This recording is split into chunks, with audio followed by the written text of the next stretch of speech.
You don't know what love is until you've learned the meaning of the blues. Until you've loved a love you've had to lose. Then you don't know what love is. That's the words to my favorite jazz song by Don Ray.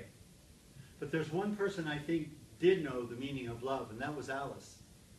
Alice looked like a movie star with big brown eyes and a smile that could light up a room. She had a huge heart, and she knew how to get things done. She built over 300 apartment buildings for poor people and people with mental problems so that they wouldn't be homeless. And she helped over 100 people start their small business. But there was one thing that she loved even more than helping people, and that was her children, especially me, because Alice was my mom. And you know, we couldn't even go downtown without 4 or 5 people coming up to us all the time. Alice, you helped me. Alice, you got me a job. Alice, you got me an apartment. Alice, you saved my life. It was like living with a rock star. But you know, for some reason, I couldn't feel her love because I didn't feel worthy of it. But in the summer of 2015, my mom got Alzheimer's, and eventually we had to put her into the nursing home. And every night during vacation, I would go to her room and play my saxophone for her because she seemed to calm her down and make her happy. And one day I said, Mom, I'm so sorry. I made so many mistakes on that song. And she looked at me honestly and said, I didn't hear any mistakes. I never hear any mistakes when you play. So bright burned her love. And sometime later she said, Frank, you have a beautiful voice. You should sing. I was shocked. No one ever told me I should sing before. People always told me I should stop singing. So bright burned her love. But in the summer of 2016, the doctor said she was getting weaker and weaker, and she would die soon. One day she said to me, Frank, when would be the most convenient time for me to die? Convenience. Who thinks about convenience when they're dying? But she was worried that if she died when I was in Korea, I would come back for the funeral, and it would interrupt my teaching and my life. So bright burned her love. Saying goodbye to my mom in August was the hardest thing I ever had to do. How do you say goodbye forever to someone who's been there forever? It's impossible, but you have to do it.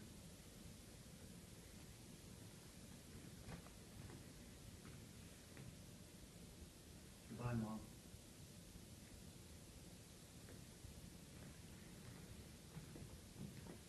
But she didn't die in August, or September, or October, or November. And come December, I got really happy because I thought I could see my mom again. And all I really wanted was just to be there as she was dying, to hold her hand, so that she wouldn't feel lonely or afraid. And I made my reservation for December 17th. And on December 12th, I called her and I said, Mom, I'm going to see you in a few days. It's great, isn't it? But she didn't really reply.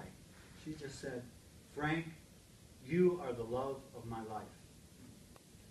And 2 days later, I got that phone call that you can never be ready for. My sister said, Frank, Mom died last night at 2 a.m. And it was like somebody hit me in the face with a brick, and I cried like a baby. And I said, I just wanted to be there to hold her hand as she was dying. But my sister said, Mom didn't want your last memory of her to be someone so weak and in pain and confused. So she died when she wanted to. So I got back on the 17th, and the funeral was on the 18th.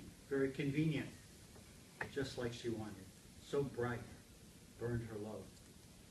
And in my family tradition, on the day of the funeral, we light a candle. And we celebrate the person's life. And we mourn the loss. And that candle should burn for 7 days during that time. And it did. We lit it on the 18th. We expected it to burn until Christmas Day. And it did, but it didn't go out. It kept burning. 26th, 27th, 28th, 29th, 30th, 31st, the candle's still burning. And when I went out to celebrate New Year's Eve, it was still burning. And when I came back at 1:30 in the morning, it was still burning. And I sat there and I watched it until it finally went out at 2 a.m. And when that candle went out, the room got dark. Of course, the room got dark. It was a candle, right? But that candle burned for 7 extra days, and it burned into the new year. Was it a miracle? For me, it was. But the point of the story is not the candle. It's the love. Because when that candle went out, suddenly I could feel and feel worthy of her love. And I felt a new joy and confidence. If you have great love in your life, recognize the power that that love can have to transform your life, inside and maybe outside, if you can accept it. You know, people have been writing books and songs and making movies about love forever. But I think we still don't really know what love is. It may be the most powerful force in the universe. Let your love burn so bright. And now I want to keep a promise that I made to my mother and sing. You don't know what love is until you've learned the meaning of the blues. Until you've loved the love you've had to lose, then you don't know what love is. Hey Mom, I'm singing.